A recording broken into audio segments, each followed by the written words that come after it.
వంకాయ tomato curry చేసేద్దాం రండి. ఫస్ట్ స్టవ్ ఆన్ చేసుకొని పాన్ పెట్టుకొని ఆయిల్ వేసుకోవాలి. ఆనియన్, చిల్లీ, టమాటో కూడా కట్ చేసుకొని 1 by 1 వేసుకోవాలి.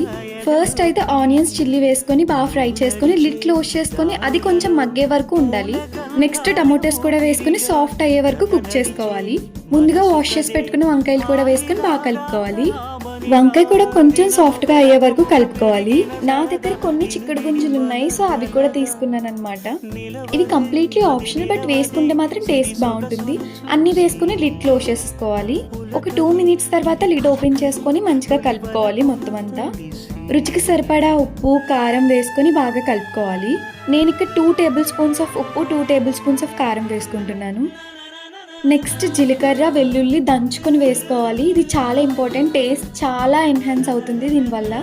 ఇంకా అంతే, ఫైనల్ స్టెప్. కూర కొంచెం దగ్గర అవగానే కొత్తిమీర వేసుకొని సర్వ్ చేసుకొని వేడి వేడి అన్నంలో కలుపుకొని తింటే చాలా బాగుంటుంది. Thank you for watching.